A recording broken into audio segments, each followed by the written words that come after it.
Alors, bonjour tout le monde, muy buenos días chicos y bienvenidos a todos a la que ya es la tercera entrega de este ciclo de charlas, de conferencias, como queráis llamarlo, de la voz del mes. Como sabéis, esta es una actividad que hemos diseñado en este curso y que se organiza desde el Centro de Adultos y que tiene que ver con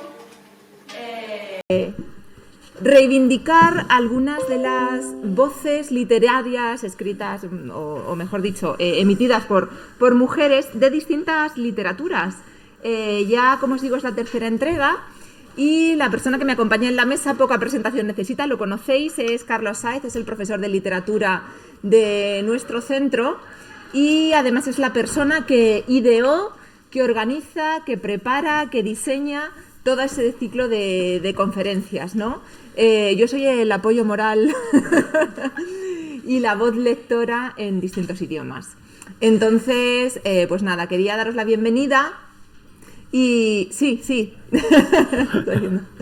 Adela, que se cierra. Quería daros a todos la bienvenida y poco más. ¿Habéis visto el cartel de este mes? Que es así como un poco peculiar, porque ya os lo contará Carlos, no quiero destripar nada o hacer spoiler, como dicen los jóvenes ahora, que, bueno, la conferencia de hoy y la personajilla de hoy también es un poquito peculiar. Personaja. Se trata de la escritora francesa Louise Collet, y tiene un sentido que hayamos elegido a esta escritora precisamente para hoy. Pero bueno, todo esto, si os parece, lo explica Carlos y así no quitamos mucho tiempo. Para que nos hagamos una idea, ahora mismo son las 10:10, en torno a las 11:05 terminará Carlos la exposición, yo leeré en 5 minutitos los poemas finales para que a las 11:15 todos salgamos para que se pueda desinfectar y pueda entrar la siguiente clase en el salón, ¿vale? Nada más, le doy la palabra a Carlos y ya está, bienvenido. Muy buenas, bueno, muchas gracias por venir a estas horas de la mañana y en esta mañana tan cómoda para andar por la calle, sobre todo. Bueno, pues sí, hoy vamos a dedicar esto de la voz del mes a una poetisa prácticamente desconocida aquí en España, no creáis que en Francia mucho más conocida, y a la que de hecho conocemos más que nada porque fue la novia ¿de acuerdo? Es decir, a pesar de que casi podríamos decir que Flaubert fue el novio ¿de acuerdo? Porque es una cosa bastante curiosa, ahora lo veremos. Esta charla iba a ser un poco el epílogo, el broche de lo que sería el centenario de Flaubert, que habéis visto los carteles por ahí, que iba a ser esta semana, pero que hemos tenido que aplazar para el día 25 de enero, ¿de acuerdo? Tener la información en el blog, serían los días 25, 26, 27, es decir, que lo que iba a ser el epílogo resulta que se ha convertido en el prólogo, ¿de acuerdo? Eso está bien porque, bueno, también nos permite un poco ver parte de la personalidad de Flaubert, que vamos a tratarla poco en el centenario, porque también era un personaje, ¿de acuerdo? Es también un personaje bastante curioso. Pero yo digo, la elección de Louise Collet viene sobre todo porque gracias a la correspondencia que mantuvieron ella y Flaubert, sabemos prácticamente todo de Flaubert. Y cuando digo prácticamente todo, digo prácticamente todo. ¿De acuerdo? A pesar de que en el caso de Louise Collet únicamente conocemos la relación que tuvieron desde la perspectiva de él. ¿De acuerdo? Es decir, creo que se conservan 3 cartas de los cientos que le escribió Louise Collet a Flaubert, entre otras cosas porque en una noche se juntaron él y Guy de Maupassant y se dedicaron a quemar cartas. ¿De acuerdo? Y entre otras cogió el paquete de todas las de Louise Collet y las tiró al fuego, ¿de acuerdo? Esto era una cosa bastante habitual en la época, ¿de acuerdo? De hecho, el propio Flaubert quema no solamente las cartas a Louise Collet, sino que quema también las cartas a algunos de sus amigos, las a Maxime Duchamp, por ejemplo, y demás las quema porque normalmente en estas cartas eran especialmente sinceros. No sé si me entendéis, ¿de acuerro? Es como borrar un Twitter hoy en día, que lo escribes y te arrepientes y lo borras, ¿no? Más o menos, sí, pero con la diferencia de que ponían cosas bastante más gordas que los Twitter, que ya es decir, ¿no? Es decir, se contaban de todo, ¿de acuerdo? Se contaban absolutamente de todo y tened en cuenta que era una época donde la virilidad era, digamos, el valor máximo. Pues podéis imaginaros la cantidad de hazañas sexuales que tenemos ahí contadas entre los amigos. Es una cosa disparatada, ¿de acuerdo? Pero vamos a centrarnos, yo digo, en la figura de Louise Collet. En la figura de Louise Collet, que es un personaje que es muchísimo más interesante de lo que pueda en principio parecer. Decimos, bueno, por la novia de un escritor y ya. Es un personaje que yo digo, ella tiene una vida propia, eso tenedlo en cuenta. Como escritora, ella de hecho cuando se conocen, ella ya había ganado el premio de la Academia Francesa, es decir, era una persona conocida en los ambientes literarios de París por muchas razones. Yo digo, de hecho, bueno, vais a ver que después de esta charla de hoy no vais a necesitar ver Sálvame en un par de semanas, ¿de acuerdo? O sea, no vais a necesitarlo porque vais a tener cotilleo hasta hartaros, ¿de acuerdo?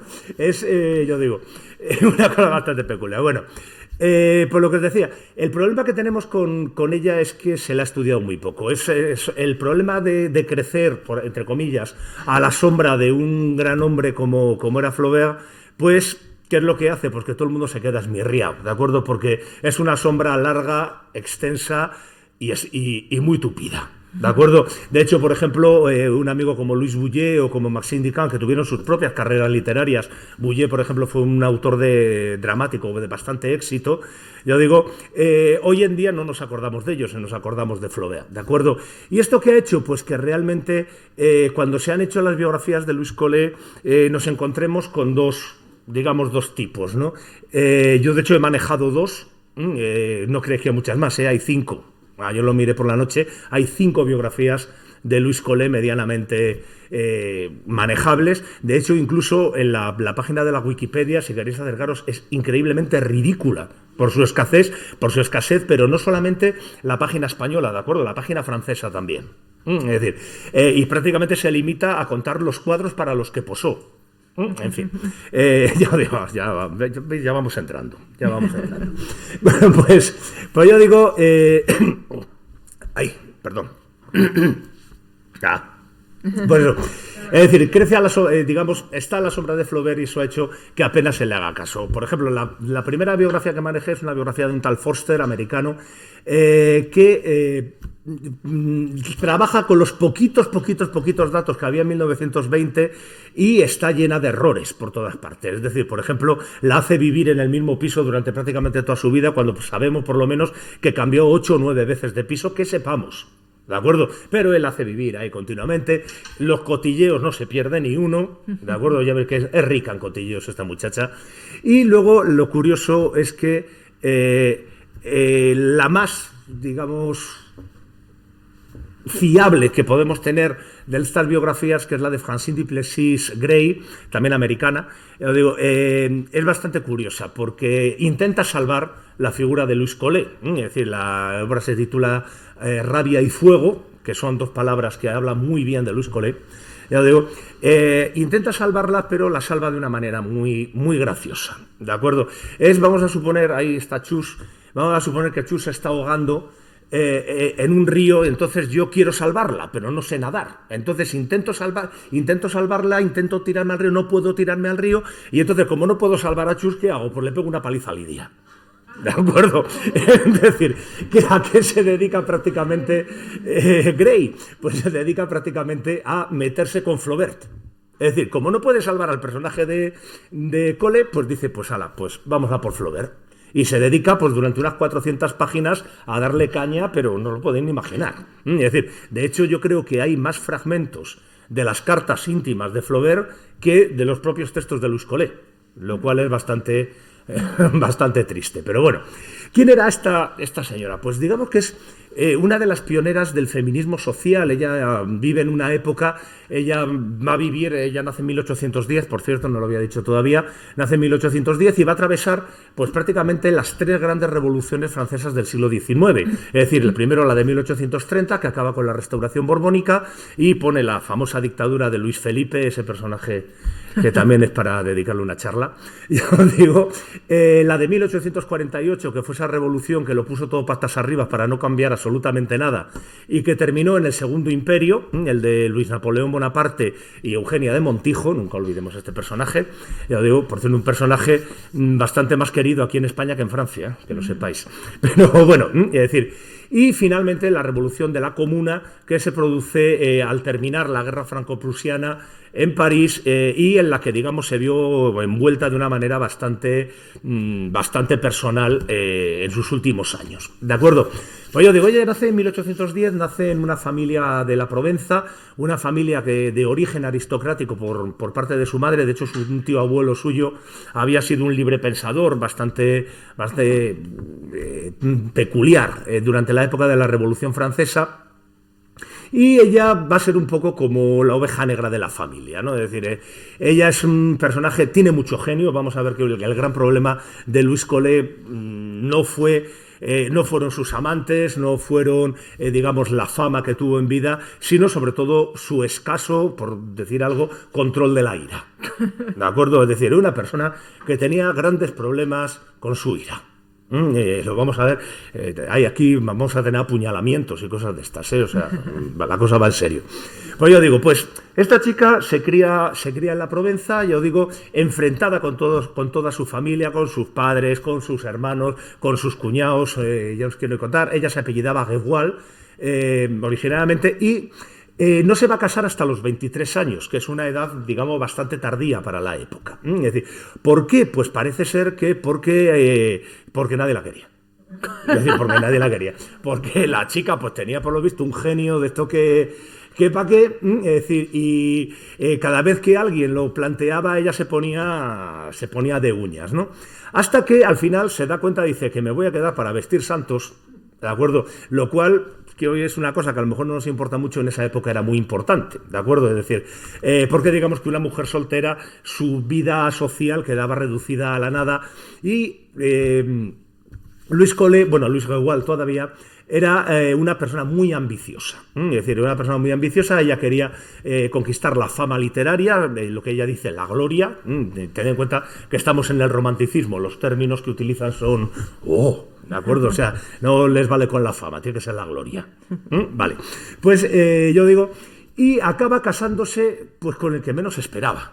Es decir, con un tal Hippolyte Collet, que es un músico, él era compositor y era profesor de armonía. Había quedado finalista en el Premio de Roma y eso, pues digamos, al haber quedado finalista se quedó sin el viaje a Roma, que era lo que molaba del premio, pero digamos que le dieron una plaza para trabajar en el Conservatorio de París. Y se ve que ahí eso fue lo que convenció a Luis para casarse con él. Dijo, por lo menos me va a llevar a París, que es lo que quiero yo. Así que se casa con Hippolyte, enfrentándose nuevamente a toda su familia. Y este Hippolyte parece ser que era un personaje bastante sin sangre. ¿De acuerdo? O sea, era un personaje así muy poco genio, no le gustaba meterse en jaleos, es decir, prácticamente lo contrario de Louise Collet. De hecho, van a tener un problema cuando se casa por la herencia. Y a Louise Collet, pues, ¿qué hace cuando tiene un problema con su cuñado? Pues hablar con su marido y decirle que le rete a duelo. Es decir, volvemos al romanticismo, ¿de acuerdo? Hippolyte, digamos que dice, anda, déjate de bobada, vámonos para París y ya está. El duelo volverá a aparecer, ¿de acuerdo? Bueno, entonces se van a París, se instalan y allí empieza a tener una vida totalmente gris. Es decir, es el París de los salones literarios, el París, por ejemplo, de la época de Madame Récamier, etcétera, etcétera, de que luego van a ser bastante amigas, siempre que esta palabra se puede utilizar entre mujeres del siglo XIX, ¿de acuerdo? Es decir, el término amistad aquí hay que ponerlo siempre entre comillas y grandes, ¿de acuerdo? Van a ser bastante amigas, se va a relacionar con bastante gente y se entera concretamente de que la Real Academia, la Real Academia eso es aquí en España, la Academia Francesa de la Lengua ha organizado un concurso de versos, lo organizaba todos los años. Y ese año creo que el tema, si no recuerdo mal, era el Museo de Versalles. Es decir, creo que era el Museo de Versalles, efectivamente. Ella conoce casualmente al secretario de la Academia, conoce casualmente a otro que era medio el presidente, un filósofo francés que era Victor Cousin, un personaje que va a ser muy importante en su vida. Yo digo, los conoce y casualmente gana el premio. ¿De acuerdo? El premio, que eran 2.000 francos de renta, yo digo, lo cual estaba bastante bien para vivir, no es que fuera un sueldazo, pero bueno, estaba bastante bien para la época. Y aquí empiezan las historias, ¿de acuerdo? ¿Por qué? Porque parece ser que al secretario y a Cousin, pues digamos que les convenció horizontalmente. ¿De acuerdo? Y van a ser solamente los primeros de una larguísima lista de amantes que va a tener hasta el final de sus días, entre los cuales, si hacemos una lista, parece el canon de la literatura francesa del XIX. ¿De acuerdo? Es decir, tenemos a Flaubert, tenemos a Victor Hugo muy probablemente, a Musset, tenemos a Vigny, tenemos a prácticamente todos los grandes autores que están en activo en las décadas de los 40 y 50. ¿De acuerdo? Bueno, con Victor Cousin, ya os digo, va a mantener una relación de muchos años. Una relación de muchos años, se dice que en total unos 18, prácticamente hasta la muerte de él, ya os digo. Y una relación bastante curiosa. Bastante curiosa porque él parece ser que se enamoró locamente de ella porque era un hombre que admiraba a todo lo que eran estas mujeres literatas del siglo XVII y demás. Y esta, pues por su tipo, digamos, era una mujer con los ojos azules, el pelo así con tirabuzones, lo habéis visto por ahí. Yo digo que siempre vestía de azul precisamente para resaltar el color de los ojos, por eso los borratajos que hay en el cartel, ¿de acuerdo? Ven que hay unos borratajos azules en el vestido y amarillos en el pelo, ¿de acuerdo? Porque era lo que más destacaba. Y era una mujer, digamos, para los cánones de la época bellísima, bellísima, ¿no? Es decir, de hecho, en todos los salones empiezan a llamarla la musa, ¿de acuerdo? No sé si irónicamente o no, pero empiezan a llamarla la musa, ¿de acuerdo? Y se relaciona con Victor Cousin, que se enamora, ya os digo, de ella, y casualmente después de varios años sin quedarse embarazada de su marido, se queda embarazada.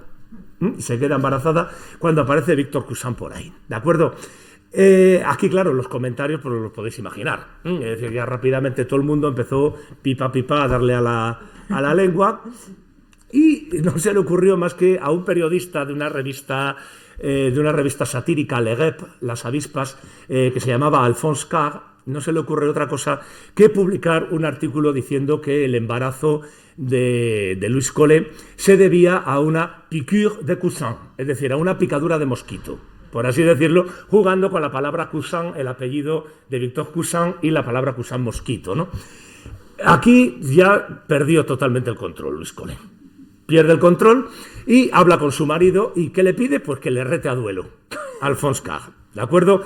El marido, que a ver, él no era el héroe de Cascorro, bueno, no era el héroe de Cascorro, estaba ya de su mujercita y de los arrebatos un poco hasta aquí, y encima se entera de que Alphonse Karr el tío era un hacha con la espada. Y dice, pues, mira Luis, va a ser que no. ¿De acuerdo? Va a ser que no, así que se aparta discreta y elegantemente. ¿Y qué hace Louise Collet? Pues se pone de punta en blanco, coge un cuchillo de cocina y se va a casa de Alphonse Karr. Y según ella, no cogió un cuchillo de cocina, lo primero que encontró, para que no quedara muy teatral. ¿De acuerdo? Entonces se planta en casa de Alphonse Karr, llama a la puerta, le abre el propio Karr, y según le dice, pasa, y se da la vuelta, Alphonse Karr coge ella y le mete una puñalada en toda la espalda. ¿De acuerdo? Evidentemente, imaginaos el escándalo en la época, una escritora, con lo mal vistas que estaban las escritoras en esta época. Tened en cuenta que estamos hablando de una época de misoginia literaria muy importante, ¿de acuerdo? Esto de las mujeres, esto de escribir, que se dediquen a otra cosa, pero escribir no. Y encima, que, coge y apuñala a un periodista, ¿de acuerdo? ¿Qué pasó? Pues bueno, que Karr no quiso escándalos, Hippolyte, el marido de Collet, menos todavía, yo digo, y solamente pidió una cosa, no pidió ni indemnización, ni que se celebrase juicio, ni nada, pidió el cuchillo, ¿de acuerdo? ¿Qué hizo con el cuchillo? Lo colocó en su despacho y lo tuvo varios años con un rótulo que decía, donación de Louise Collet. ¿Cómo era? Concedido por la espalda. ¿De acuerdo? Así lo tuvo colocado durante varios años, pues como una especie de trofeo de guerra. Ya os digo, debía ser un personaje también Alphonse Karr, Yo digo, bueno, pues digamos que por esta época, esto fue un poquito antes, en 1846, cuando ella tiene 35 años, un día estando en el estudio de un escultor que, digamos, hizo bastantes obras con ella como modelo, que se llamaba James Pradder, hay quien dice también James Pradier, es decir, pero bueno, realmente era inglés, ¿de acuerdo? En el estudio de James Pradder, pues estaba ella así posando y no sé qué, y de repente apareció un muchacho de aproximadamente 1,83 m, que para la época ya era, ya os digo, rubio, con los ojos verdes, pinta de vikingo, unos hombros así que podía cenar una familia entera en cada uno, ya os digo, y pues empezaron a sonar, no sabemos muy bien si violines o tambores tribales, ¿no? Es decir, la cuestión es que Flaubert se queda prendado de Louis Collet, bueno, el vikingo era Flaubert. ¿De acuerdo? Así de grande era. Era un tocho, 1,83 m. Yo digo, para la época era un hombre muy alto, ya os digo. Es decir, y Flaubert, que es el muchachete este, ya os digo, se queda absolutamente prendado de ella, que yo digo, era un pibón, y ella pues se queda absolutamente prendada de él, que era un chulazo. ¿De acuerdo? Y ese mismo día no, pero ya al día siguiente, porque él esa misma noche se pasó por casa de Louis Collet, ¿de acuerdo? Pero estaba la hija. Entonces hubo que esperar al día siguiente. Y al día siguiente, pues bueno, pues parece ser que se dieron un paseo en carro por los Campos Elíseos, que luego recordará en Madame Bovary. O sea, acordáis el paseo famoso en carro. Ese paseo famoso de Madame Bovary con las cortinas bajadas y ala, alegría. ¿De acuerdo? Lo que yo considero el coito más feliz de la historia de la literatura, ¿de acuerdo? Es una maravilla.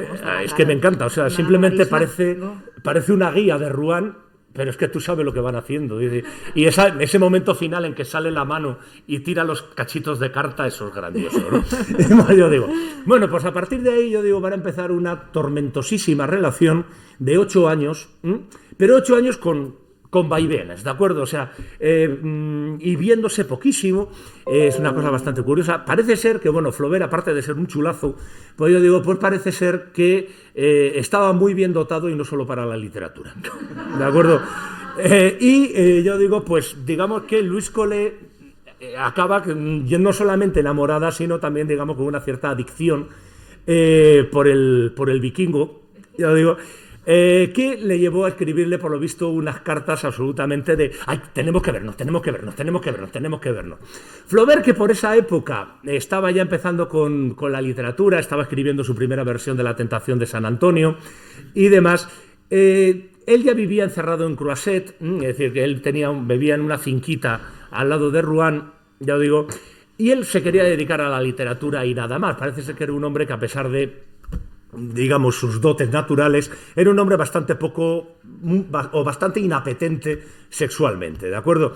¿Y a qué se dedicaban estos dos en su correspondencia? Por lo menos por lo que podemos sacar de la correspondencia de Flaubert, de los recuerdos de la propia Louis Collet y de los testimonios de esos amigos, entre comillas, como Maxime Duchamp, digamos, amigos de Flaubert. Pues parece ser que ya estaba todo el día, tenemos que vernos. Y él, que no, que está mi madre. Que me acabo de teñir el pelo. Creo que la única disculpa que no le puso fue que se estaba haciendo las ingles brasileñas. Siempre encontraba alguna disculpa para que no se vieran. De hecho, en los 2 primeros años de relación se vieron 4 veces. ¿De acuerdo? 4 veces. Y de hecho quedaban en un pueblo a medio camino de Rouen y París. ¿De acuerdo? En Mantes quedaban, ahí se veían en un hotel y ala, hasta que nos volvamos a ver. ¿De acuerdo? Ella acabó, lógicamente, hasta las narices, él estaba también hasta las narices de ella, y tienen una primera ruptura hacia 1850, que va a coincidir con el viaje de Flaubert a Egipto, cuando se va con su amigo Maxime Duchamp. ¿De acuerdo? Se van, el relato del viaje pues es también pues un catálogo de los burdeles del Cairo, y ya os digo, no es broma, o sea, no es broma. Es decir, tened en cuenta, el relato del viaje a Egipto de Flaubert no se publicó sin censura hasta hace unos 30 años, ¿de acuerdo? Porque cuenta noche por noche, ¿de acuerdo? Es decir, es una cosa bastante curiosa. Y digamos que Louis Collet se queda en París y va a empezar una relación con Alfred de Musset, después se va a enrollar con un polaco, luego con otro polaco. Bueno, la cosa va subiendo, ¿de acuerdo? Entre tanto estaba todavía con Victor Cousin, estaba casada, ¿de acuerdo? Es decir, fijaos el personaje cómo está, ¿de acuerdo? Acaba de romper con un amante, pero está con otro, estando casada, se ha buscado otro, ha tenido otros 2 accidentales por el medio, o sea, esto es una cosa. Y estoy hablando en el curso de un año. ¿de acuerdo? De un año. Flaubert andaba por ahí y resulta que cuando vuelve Flaubert pues se había puesto malito en el viaje. ¿De acuerdo? Había cogido una sífilis como un caballo, ¿de acuerdo? Y se había puesto, pues en fin, que salió de Francia, salió un vikingo y llegó un notario. ¿De acuerdo? O sea, en la imagen esa que tenéis por ahí en los carteles, así se quedó. ¿De acuerdo? O sea, engordó a lo bestia, se le empezó a caer el pelo, además tened en cuenta que la sífilis en esta época se trataba con mercurio, ¿de acuerdo? De hecho, acabó perdiendo toda la dentadura, bueno, que quedó hecho un cromo. ¿De acuerdo? Quedó hecho un cromo y claro, cuando lo vio Luis Collet dijo, Dios mío, pero yo qué estoy pensando. Pero, ay amigos, volvieron, ¿de acuerdo? Volvieron otra vez, otra relación tormentosa de esto que lo flipáis. Luis Collet, para entonces ya había enviudado, ¿de acuerdo? Ya había enviudado, ella enviuda en 1800, a principios de 1852, enviuda, y dice, pues ya está, me caso con el vikingo notario, ¿de acuerdo? Y entonces empieza con, nos casamos, y Flaubert, que le tenía pánico al matrimonio, de hecho no se casó nunca, ¿de acuerdo? Pues otra vez buscando excusas, no, es que he quedado con unos amigos, no, es que tal, ¿no? Y se emperra también Luis Collet en que tiene que tener un hijo. Y Flaubert, ya lo de casarse a lo mejor podía haber pasado, pero lo de los hijos ya no. ¿De acuerdo? Era una persona, supongo si habéis leído algo sobre Flaubert, obsesionada con la estupidez humana, obsesionada con que, digamos, el género humano no tenemos salvación. Y entonces decía, traer un hijo al mundo es que, aparte de una irresponsabilidad, es que es casi un crimen, ¿de acuerdo? Entonces él no se planteaba en absoluto la paternidad. Y claro, cuando empieza la loca esta, que quiero un niño, pues en fin, como que el tío dice que no, ¿de acuerdo? Y vuelven a cortar, y se vuelven a enrollar otra vez. Y esta vez ya le da a Luis Collet por los celos. Le da por los celos. Que está convencida de que Flaubert le engaña. A ver, sí, le engañaba. ¿De acuerdo? La engañaba, estaba a la vez con una actriz, ¿de acuerdo? Pero que ella también estaba con Victor Cousin, entre otros. ¿De acuerdo? Es decir, porque también esta es la época en la que empieza la relación con Alfred de Vigny. O sea, que es que, ya os digo, no estoy perdida. Pues bueno, pues se emperra en que le engaña, y por lo visto durante bastante tiempo durmió con una daga debajo de la almohada para apuñalar a Flaubert. Ya digo, era un personaje, ¿de acuerdo? Ayer por la tarde, Carlos, perdona que te interrumpa, hablábamos un poco del concepto del amor y del matrimonio, sí. Que es un concepto de asociar amor y matrimonio, es una cosa muy moderna, ¿verdad? Pero mucho, o sea, tened en cuenta que en esta época, es que precisamente quería llegar un poco a esto para explicarlo, voy a tirar un poquito adelante y ahora me meto con esto del matrimonio, si no te parece. ¿De acuerdo? Pues yo digo, acaban rompiendo nuevamente, ya definitivamente, ¿de acuerdo? Es decir, pues acaban rompiendo hacia 1854 55, más o menos, entre otras cosas también porque Luis Collet se ha radicalizado políticamente a lo salvaje. Es decir, ella ya era una mujer, podríamos decir, de izquierdas, este concepto en el siglo XIX es un tanto tal, y Flaubert era un señor muy de derechas. ¿De acuerdo? De hecho, entre sus ideas estaban, por ejemplo, despreciaba absolutamente la educación gratuita, el sufragio universal, todo esto le parecían, es decir, era auténticamente casi podríamos decir un protofascista, ¿de acuerdo? Y digamos que eso va a acabar minando sobre todo la relación casi más que las posibles infidelidades, ¿de acuerdo? Y yo digo, y también en esta época Victor Cousin empieza a estar un poco también hasta las narices, ¿de acuerdo? De Luis Collet. Entre otras cosas porque, coño, que es que le está engañando, que se acuesta con todos. ¿De acuerdo? Y Victor Cousin, que, por cierto, había aceptado la paternidad de Henriette, la hija de Luis Collet, yo no sé qué le vería, pero para mí que dijo, sí, esta es mía. Para mí que dijo, esta es mía. Y le estuvo pasando una pensión durante, digamos, hasta la muerte de Victor Cousin, estuvo pasándole una pensión alimenticia para la hija, para Henriette. Pero yo digo, estaba un poco hasta las narices y ya llegó un momento en que como que va a empezar a apartarla, y aquí es donde empieza ya absolutamente la caída de Luis Collet. Pero efectivamente aquí vamos a meter un pequeño paréntesis, que es este tema del matrimonio, los amantes y demás, ¿de acuerdo? Nosotros hoy en día tenemos esta imagen del matrimonio como una institución exclusiva. Es decir, yo estoy con esta persona y nadie más entra. Esto en el siglo XIX no era así, ni mucho menos, ¿de acuerdo? Cuando surge, digamos, esta institución que es el matrimonio burgués, en un principio, los burgueses van a ser muy conscientes de una cosa, que es que el matrimonio es un negocio entre familias. Es decir, ¿por qué se casaba la gente? No se casaban por amor, esto olvidaos absolutamente, ¿de acuerdo? Se casaban, digamos, como una cuestión patrimonial. Digamos, si mis padres tienen una carnicería y los padres de Lidia tienen una pescadería, pues nos casan a los dos y ya tenemos un supermercado. No sé si me entendéis, ¿de acuerdo? Es decir, ¿Qué tienen los tuyos? ¿El mío es carpintero? ¿Qué tienen tus padres? No, mi padre de línea ante. Ah, bueno, ve, ya. Bueno, era mucho cuarto y una buena pensión. Bueno, a lo que iba. Que yo digo, era un, digamos, un negocio y se sabía, ¿no? Es decir, y cuando se decía, bueno, pues mira, si a lo mejor con el roce se hace el cariño, pues mira, eso que ganamos. ¿De acuerdo? Pero normalmente ya ni se lo planteaban, es decir, el matrimonio cumplía con esa función reproductora, tenían unos hijos, etcétera, etcétera, etcétera, y ya está.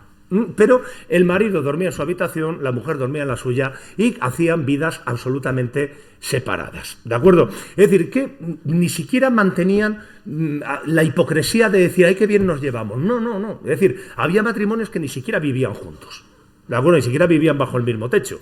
Entonces, ¿qué pasaba? Pues que, digamos, el tema de los amantes se convirtió casi en una institución. Es decir, yo que sé que en mi matrimonio he hecho un negocio, pues bueno, mis sentimientos, mi deseo sexual, lo encauzo por otros caminos. ¿De acuerdo? Entonces, digamos que el tema este de los amantes es que estaba perfectamente bien visto. Es decir, no había absolutamente ningún problema, nadie comentaba nada. Hombre, sí, en la prensa decían, no, así un poco como para, oh Dios mío, pero ya estaba. ¿De acuerdo? O sea, se aceptaba perfectamente. ¿Por qué? Porque se sabía lo que era el matrimonio.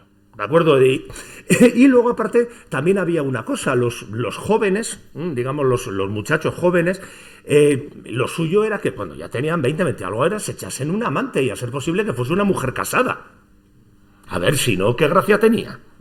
¿De acuerdo? Es decir, de hecho, por ejemplo, esto lo vemos en Madame Bovary, cuando se va León, se va León a París a estudiar, que le dice Homé, el farmacéutico, dice, ya verás, te vas a echar un amante. Y en la educación sentimental hay un momento en que Frédéric Moreau se enrolla con Gosaret y dice, tengo un amante, soy un tío grande. ¿De acuerdo? Es decir, pero es Gosaret como podría haber sido cualquier otra. ¿De acuerdo? Lo importante era el hecho de tener un amante. Y este es, digamos, el meollo de la relación, o del principio de la relación entre Louise Collet y Flaubert, ¿de acuerdo? Es decir, Flaubert tiene 24 años, en el momento en que se conocen, ella tiene 35, yo digo, entonces, digamos que Louise Collet cumple absolutamente con todos los requisitos del amante de aspirante a escritor. Una mujer mayor, casada, guapa, etcétera, etcétera. Y encima con una trayectoria literaria. ¿De acuerdo? Esto no hay que olvidarlo. Es decir, Louise Collet en su momento escribió mucho y fue muy reconocida. Es decir, cuando se conocen, en 1846, cuando ella con 35 años, ella ya tiene publicados 2 libros, tiene 4 premios de la Academia y ha escrito en todos los periódicos de Francia. ¿De acuerdo? Es, digamos, una mujer ya asentada dentro de lo que es el mundo literario francés. Y Flaubert, ¿qué hace? Se agarra de las faldas de Louise Collet, esto no lo olvidemos. ¿De acuerdo? Es decir, la va a utilizar como trampolín, ¿para qué? Para conocer a escritores, conocer a editores, etcétera, etcétera. ¿De acuerdo? Es decir, que no solamente vamos a contar aquí los trapos sucios de la pobre Louise Collet, sino también un poco ver a Flaubert un poco también en su sitio. ¿De acuerdo? Aquí el problema, yo digo, es un personaje que es muy difícil reivindicar, Louise Collet, entre otras cosas porque tampoco, luego lo vais a ver, tampoco era una gran escritora, ¿eh? Es decir, tampoco es que fuera una gran escritora.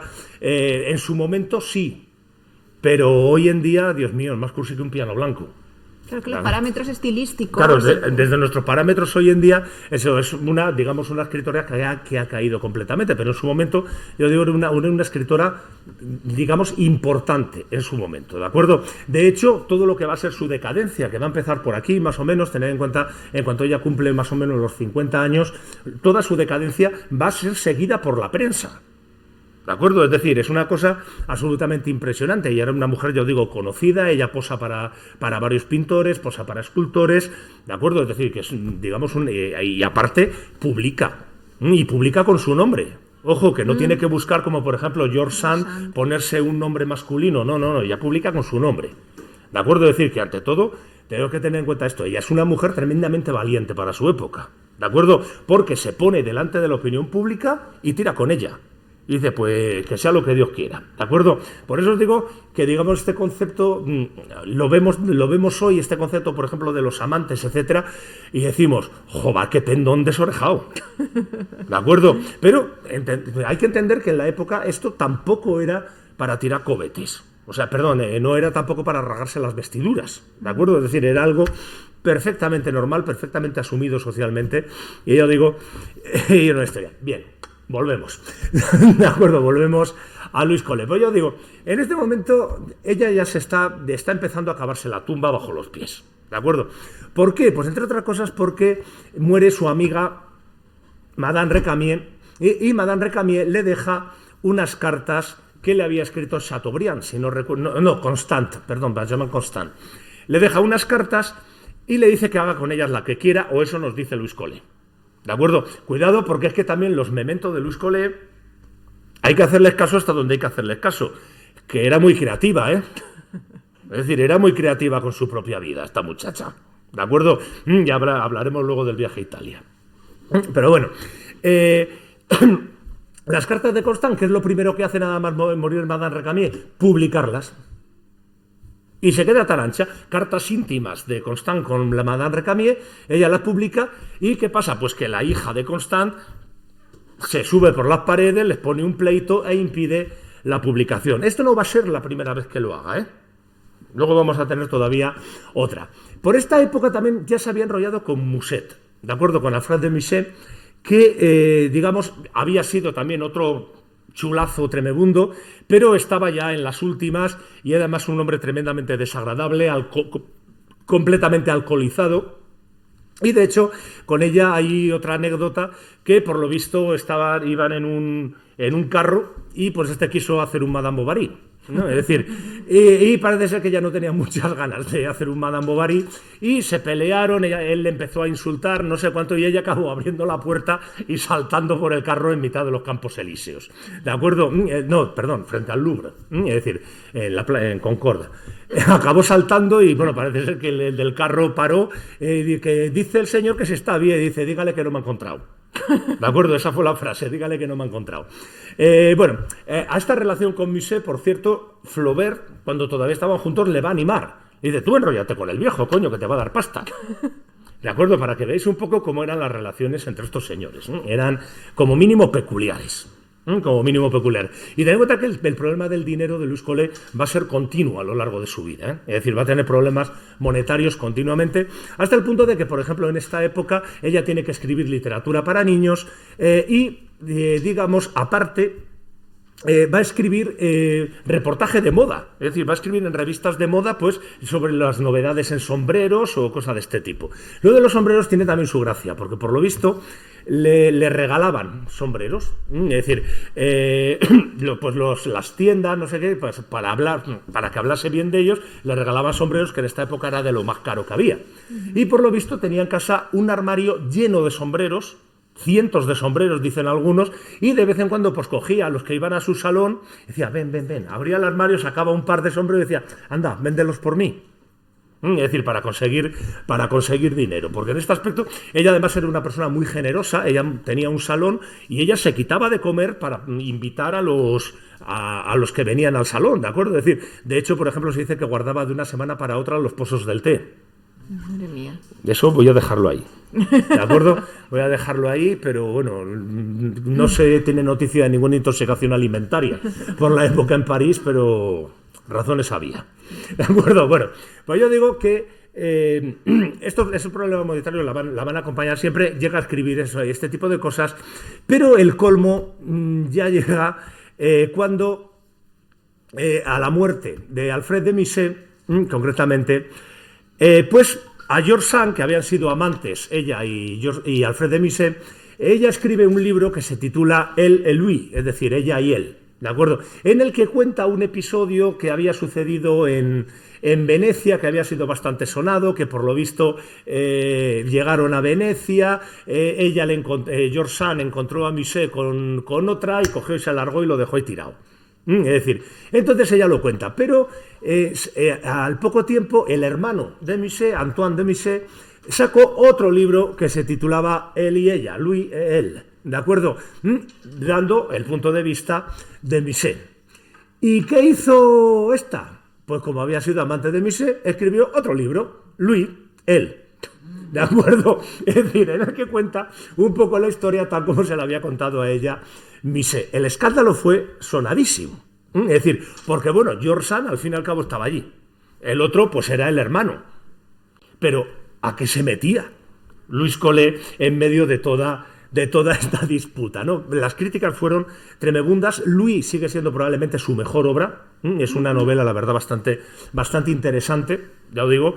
La que, por cierto, también aparece Flaubert, porque es que ella seguía con Flaubert, ¿eh? ¿De acuerdo? O sea, ella sigue todavía con Flaubert ahí, raca. Era una cosa absolutamente tremebunda. De hecho, en los mementos son una especie de mezcla de diario, de memorias que va escribiendo ella. Está continuamente aparece Flaubert, ¿de acuerdo? Por todos los lados. Pero bueno, llegamos a 1860 y ¿qué hace esta señora? Se entera de que en Italia están en plena unificación y están luchando por su país. ¿Qué hace? Se va para allá. Se va para allá y se mete en medio de la revolución italiana. Aquí estoy yo. Es decir, más que nada, ¿por qué? Porque quería saludar a Garibaldi. Al pobre Garibaldi le dio una turra, lo siguió por toda Italia.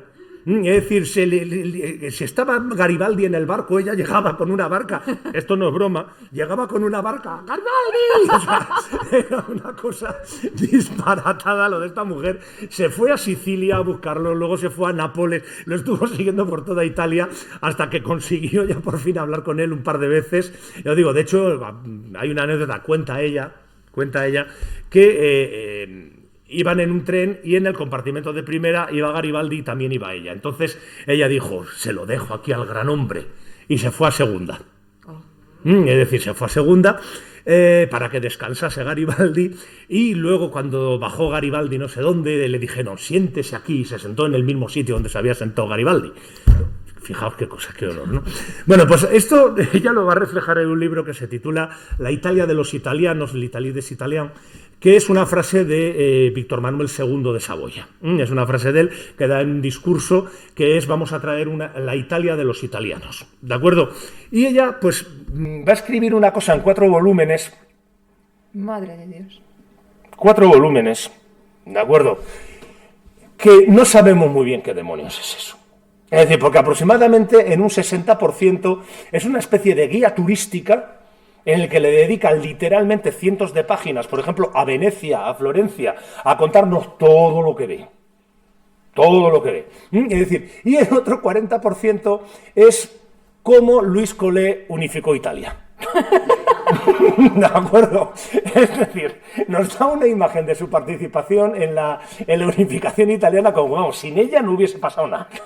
Es decir, prácticamente que a Garibaldi le dijo, vete, no seas cobarde y lucha contra ellos. O sea, era lo único que le faltaba ya por decir. Era algo tremendo. Lo del libro este, claro, es muy poco fiable. ¿De acuerdo? Es muy poco fiable. Y luego tenemos los testimonios de Cavour, otro al que le dio también una turra. Otra que le dio una turra que no quiero ni contar. Al pobre Cavour. Yo digo, de hecho, con Cavour hubo una bastante famosa, porque resulta que iban a publicar en Turín un periódico, digamos, independentista o unificacionista, o como se llamasen, ¿de acuerdo? Y ella quería la dirección, claro, ella quería que la nombraran directora.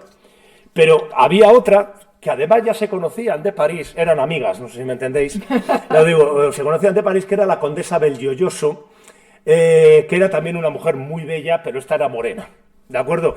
Y se tenían un pique entre ellos que no lo podéis imaginar. ¿Y qué pasó? Pues que Cavour, la dirección del periódico, ¿para qué se lo iba a dar entre una italiana y una francesa? Dijo, pues lógicamente a la italiana. ¿Cómo se puso Louis Collet? Madre mía, cómo se puso. Bueno, una cosa, lo digo, peculiar. Pero bueno, La cuestión es que es eso. El viaje va a estar plagado de anécdotas por todas partes. Al final, bueno, acaban hasta expulsándola de los estados papales. Es decir, eso cuenta la leyenda por lo menos. La expulsaron de los estados papales y acaba volviendo a Francia. ¿De acuerdo? Acaba volviendo a Francia. Pero va a durar muy poquito. Al año aproximadamente coge y dice otra vez que me largo para Italia. Se larga para Italia y la verdad es que nadie le hace ni puñetero caso, porque ya la conocían. Es decir, y coge, se va a Capri, creo que es Capri, una isla de estas cerca de Nápoles, no recuerdo ahora mismo, y ahí va a vivir en el Palacio Real que estaba abandonado, en Ischia, perdón, en el Palacio Real que estaba abandonado, y bueno, pues esta se dedicaba a escribir por las noches, y entonces era la única luz que se veía en todo el pueblo por la noche, la suya y la del faro, ¿de acuerdo? Y entonces la gente empezó a comentar, ¿no? Al principio era la señora, no sé cuánto y tal, pero ya un día resulta que el cura le dijo, oiga, que no la veo mucho en misa. Y dijo, oye, coño, ¿cómo me vas a ver si no voy? ¿De acuerdo? Y el cura, pues claro, se le pusieron los ojos así, como platos, Dios mío, ¿no? Y empezó a correr el rumor por el pueblo, vaya usted a saber que lo corrió, de que era una bruja. Y bueno, tuvo que salir de Ischia por patas, porque casi la queman. ¿De acuerdo? No coña. Vuelve otra vez a Francia, se pone muy enferma, ya os digo, y es ya la época de la comuna y demás, en la que va a empezar, digamos, ya su actividad política importante, ¿no? Es decir, ella la consideramos una protofeminista, por decirlo de alguna manera, también es una protosocialista, es proto casi todo, ¿de acuerdo? Pero, digamos, no llega a ser ni feminista ni socialista, sino que, digamos, sí que tiene una conciencia social muy fuerte, muy marcada, de hecho vais a ver el último poema, pero ¿qué sucede? Que es una poesía que está demasiado marcada, una tendencia social demasiado marcada por la sensiblería. ¿De acuerdo? Demasiado marcada por lo sensiblero. Es decir, ¿por qué defiende a las mujeres? Porque sufren. Pero si sufriesen los caracoles, hubiesen defendido a los caracoles. ¿De acuerdo? Es decir, en este aspecto, digamos, insisto, ya os hablé antes de la generosidad, era una mujer muy generosa en este aspecto. Y en el retorno de su segundo viaje, por cierto, antes de que ya se me va a morir y no cuento esto, y si no cuento esto me da algo, resulta que, bueno, en Lyon le habían pedido que diese un discurso, pero al final hubo que suspenderlo y un diputado amigo suyo por Marsella le dijo, bueno, pues dalo en Marsella. Y cogió ella y dio un discurso a las mujeres, echándole la culpa de todo a la Iglesia. Porque para Louise Collet la culpa de todo la tenía la Iglesia. ¿De acuerdo? Entonces dio el discurso, fue muy aclamada, no sé cuánto, oh, bien, Louise Collet. Pero un periódico clerical empezó, digamos, a llamarla de todo. ¿De acuerdo? Empezó a llamarla de todo y el viaje pues a París pues tardó unas semanas y no sé qué, y cuando llegó todo el mundo, coño Luis, pero Luis, ¿cómo tú por aquí? Y ya, bueno, que soy de París, estoy en París, pero ¿cómo tú por aquí? Y dice, pues estabas muerta. Y dice, ¿cómo que estaba yo muerta? Bueno, resulta que ese mismo periódico había hecho correr el rumor de que le había salido una úlcera en la lengua por castigo divino, por el discurso que había pronunciado, ¿de acuerdo? Y que se había muerto de la úlcera en la boca, ¿de acuerdo? Es decir, para que veáis que era un personaje que incluso sus actividades eran criticadas en el momento, eran seguidas, es decir, que era un personaje que de verdad, que ahora es mucho más que la novia de Flaubert. ¿De acuerdo? Es decir, de hecho, fijaos que de Flaubert he hablado muy poquito. Es decir, he hablado muy poquito porque realmente la vida de Louise Collet es mucho más interesante que todo eso. Bueno, pues en esta época, ya os digo, está ya la comuna y demás, y ella pues prácticamente tiene que salir de París también por patas. Es decir, cuando llega la represión de todo lo que fue la comuna, ella tiene que salir pitando, y es acogida en una casa que ella no dice quién es, pero que todo el mundo, todos los biógrafos sospechan que era su propia hija. Su hija Henriette, que ella la había dejado en un internado, prácticamente ya a cargo de una tía. Ella se había digamos, quitado un poco. ¿Por qué? Porque eran dos caracteres absolutamente opuestos, ¿no? Es decir, ella era tremendamente progresista, su hija era tremendamente conservadora, ella, las tonterías estas de su madre, ella no las acababa de ver, ya digo, y tiene una relación bastante tensa. Parece ser que digamos, se cobija, vamos a decirlo así, en casa de su hija, pero tiene que salir nuevamente por patas, porque por lo visto tuvieron una discusión en plan política y se tuvo que largar, y ella misma comenta que sus huéspedes, dice ella, sus huéspedes se quedaron con cara de relajados, de decir, joder, menos mal. Que se va. De acuerdo, estamos hablando de la propia hija, ¿eh? No está mal. Yo digo, es una relación bastante peculiar la que tiene también con su hija Henriette. Y de hecho, Henriette parece ser que también era un personaje, pero bueno, esa la dejamos porque esa no entra aquí. De acuerdo, pero también parece ser, joder, curiosa. De acuerdo. Bueno, y ya, ¿qué es lo que sucede? Pues en estos últimos años ya prácticamente nadie le hace caso en París. Es decir, muchos de sus antiguos amigos han muerto, los que quedan vivos, el 90% no quieren saber nada de ella. No quieren saber nada de ella. ¿Por qué? Porque era una tía que cada vez que abría la boca subía el pan. Es decir, y entonces llega un momento en que prefieren tenerla apartada y fuera. De hecho, por ejemplo, cuando se inaugura el canal de Suez, ella viaja como corresponsal del Mercure de France, creo que era, viaja como corresponsal, y en el barco iba también Théophile Gautier. Gautier, que, digamos, había sido introducido en la sociedad francesa precisamente en los salones de Louis Collet. Y durante todo el viaje estuvo haciéndose así él como... me quiere sonar esa mujer, pero... es decir, como diciendo que no, casi como que prefiero no saludarte. Es decir, al final la saludo, que lo sepáis. Pero bueno, que yo digo que es fue una relación bastante curiosa. Luego incluso cuando muere Victor Cousin, ella publica un artículo poniéndole a caer de un burro, y el secretario de Cousin, que era su último amigo, escribe un artículo en la prensa también diciendo, a ver, coño, Luis, que a ver, que él te pasaba una pensión, que es una buena manera de decir, eras una mantenida, ¿de acuerdo? Es decir, que él te pasaba una pensión, que tal, que cual, que hombre, no tendrías que hablar así de él. Bueno, pues ella le contestó también de... ¿Qué pasó? Que se quedó sin el último amigo que tenía. En esto se puso muy mala, se tuvo que ir a San Remo, y ahí estuvo viviendo cosa de... no llega al año, es decir, pues en una pensión absolutamente de mala muerte, sin relacionarse prácticamente con nadie, y vuelve a París, ya os digo, y en 1876 efectivamente muere, con 65 años, yo digo, olvidada por todo el mundo, entre otras cosas por eso, es decir, porque la chica tenía un carácter... ¿Qué pa' qué? ¿Qué pa' qué? Yo digo, no lo estoy justificando, simplemente lo explico, ¿de acuerdo? Es decir, tened en cuenta que es una mujer que tiene la desgracia de que aparece en pleno, digamos, a mediados del siglo XIX, en una época de misoginia total. Siempre hablamos de la misoginia del siglo XIV, pero es que la del XIX era mucho peor. Es decir, ¿por qué? Porque las mujeres se suponía que no valían para nada. ¿De dónde venía esta misoginia? Pues entre otras cosas del miedo que se les tenía a las mujeres desde la Revolución Francesa.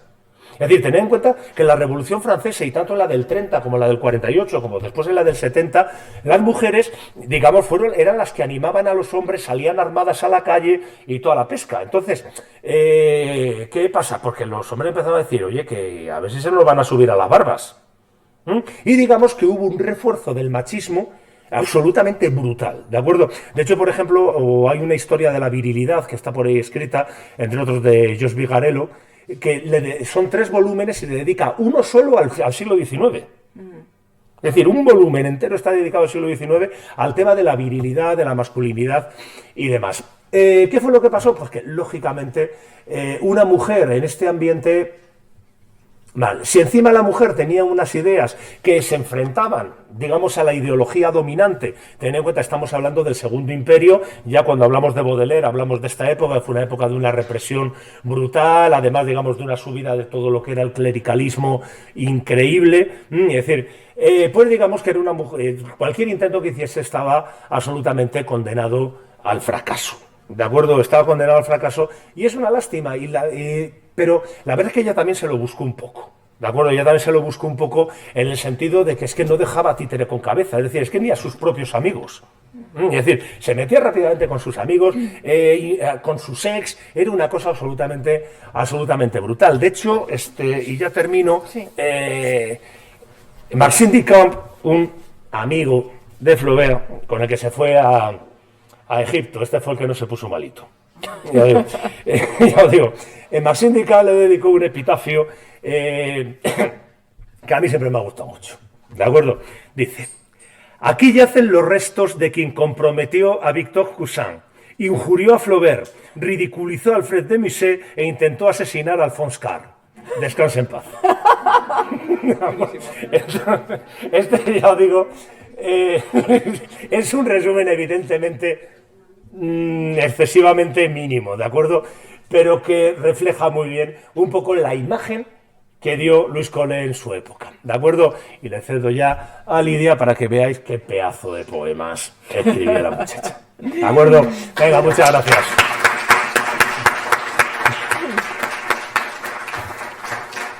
Bueno, mirad, se han seleccionado, Carlos ha seleccionado 3 poemas de Louise Collet. Hola. Tengo 3 poemas para leer. ¿Quieres hablar primero y los leo o...? ¿Sí? No, me quedan 3 poemitas, pero por eso, si quieres hacerlo ahora y los leo después o los leo en un momento. Vale, digo, según como vayas. Bueno, 3 poemas, vais a ver que son poemas, como decía Carlos, muy grandilocuentes, muy de exaltación de los sentimientos y por otro lado, cuando es ñoño al máximo, cuando es decir... Ya veréis el de los huerfanitos. El de los huerfanitos es para echarse a llorar. Empezamos, leo primero en español, luego en francés, ¿vale? La inspiración. Y tiene una dedicatoria. El armonioso demonio desciende y me circunda. André Chenier es la cita.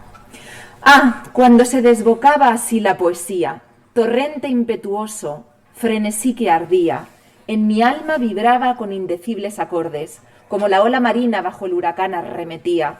Bajo la musa, el corazón en mi pecho latía, pero mi lira nunca igualaba mis voces. Por la inspiración, quedaba sin aliento, como la druida en la cima del dolmen. Imploraba por dar forma a mi pensamiento, tu lenguaje etéreo, música, eco de Edén. Son sentimientos misteriosos que quedan en reserva, que ninguna palabra puede transmitir, que solo tú expresas. Esos sueños, incomprendidos para el mundo que se recorre, esos éxtasis de amor de un corazón que acaba de nacer. Así habría querido, por darlos a conocer, entonar con mis dedos seráficos acordes.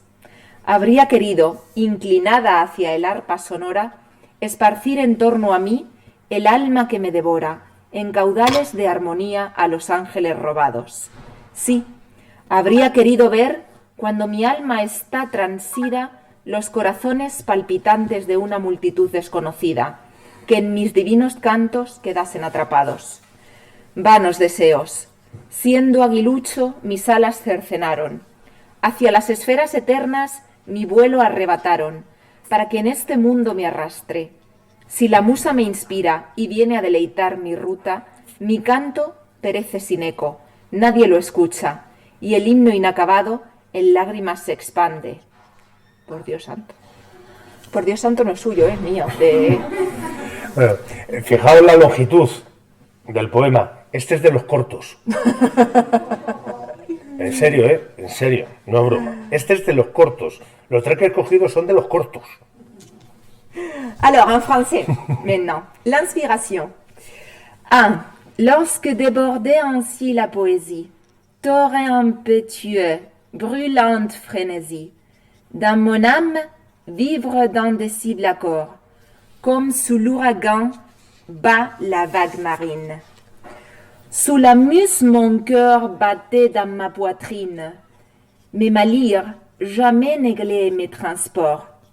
Par l'inspiration, je restais oppressée, comme la druidesse au sommet du dolmen.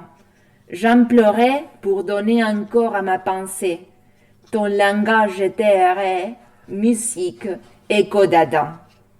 Il est des sentiments mystérieux, intimes, qu'aucun mot ne peut rendre, et que toi seul exprimes.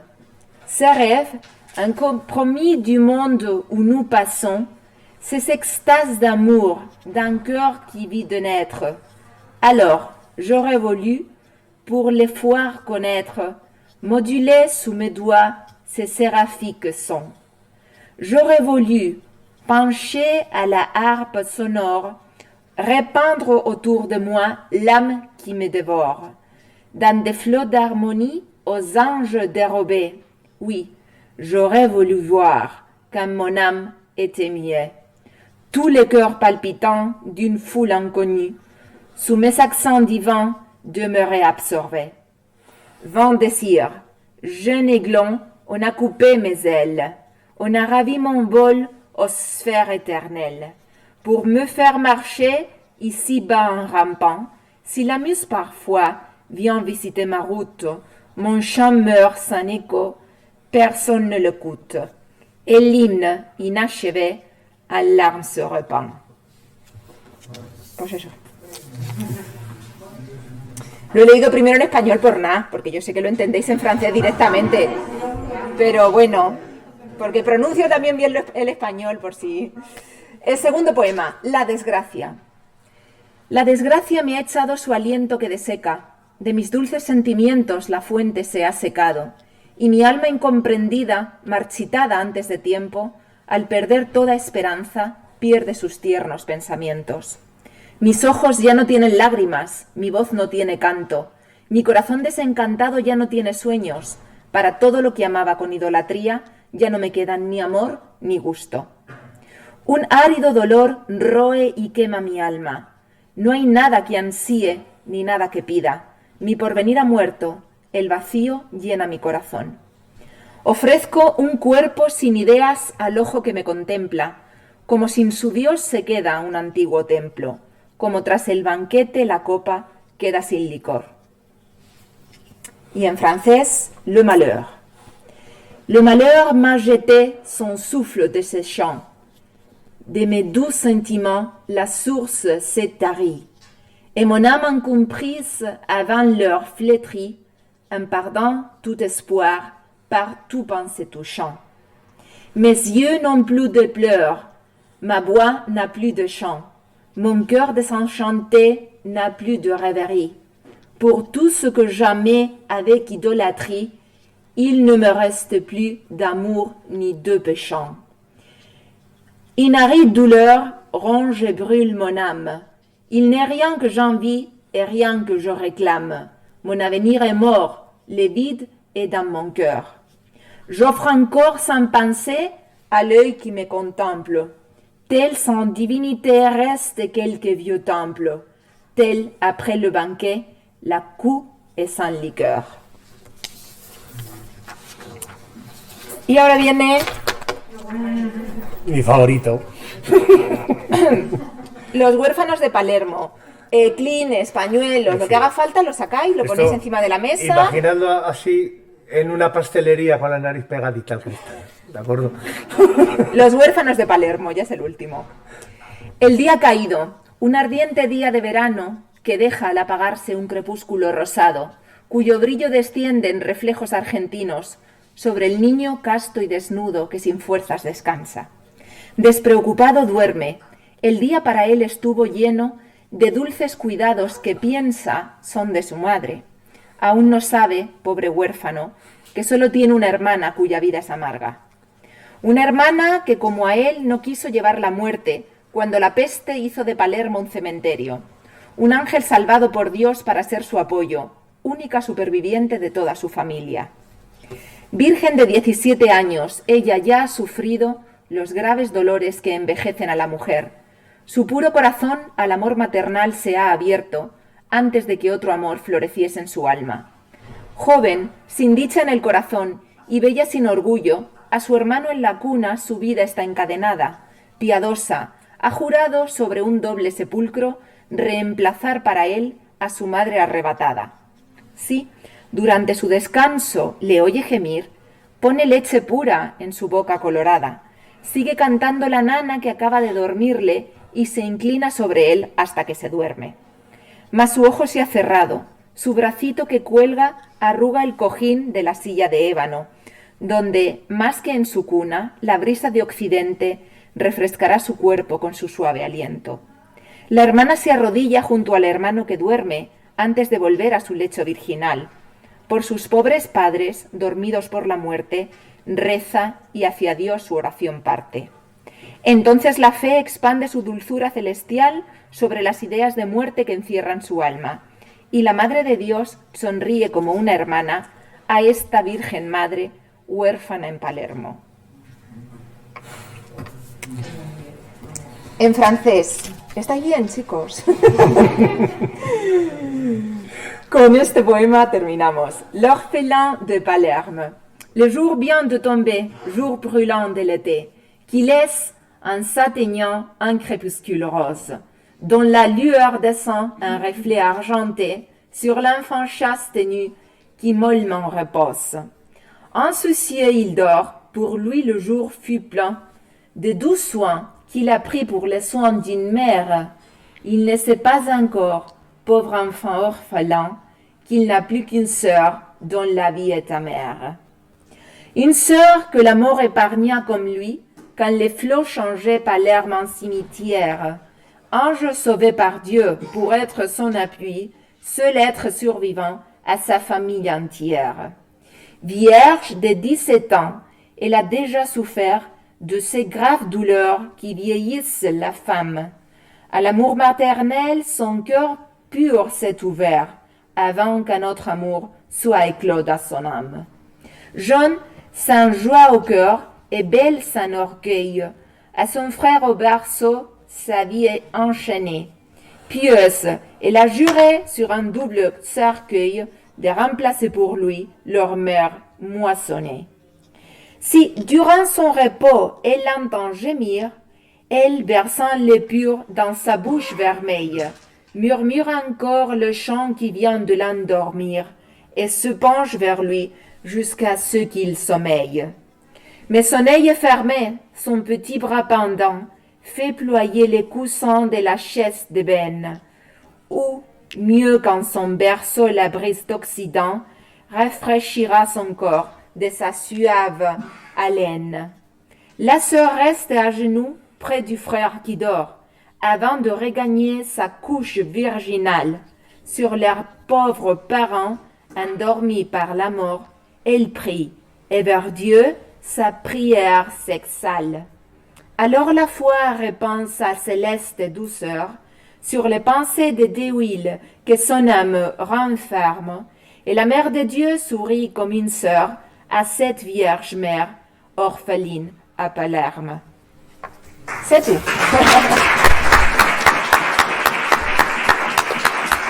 Bueno, muchísimas gracias, chicos, por vuestra asistencia. Muchísimas gracias a Carlos por esta organización. Y ahora os dejo con Rosa, nuestra directora, que tiene un mensaje y un regalito navideño para vosotros. Tú le de las dos cosas.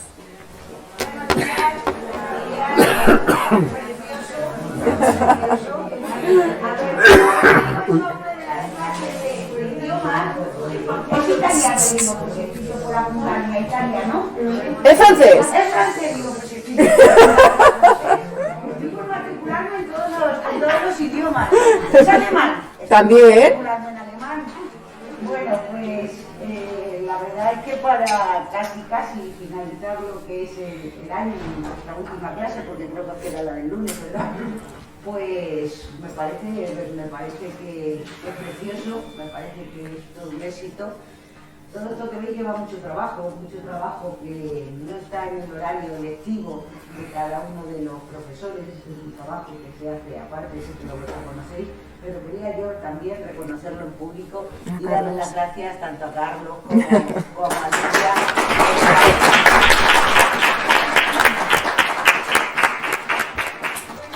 Algunos me habéis visto con las mantitas y algunas también me habéis visto con las mantitas. Estas mantas las hicimos para los alumnos y alumnas que dan clase aquí en el salón de actos, que será una más fría, ya lo sabéis. No, como están los pobres. También hay que comprobar, efectivamente. Entonces, el 25 de noviembre, en conmemoración del Día para la Violencia de Género, pues hacemos unas mantitas que están subvencionadas con la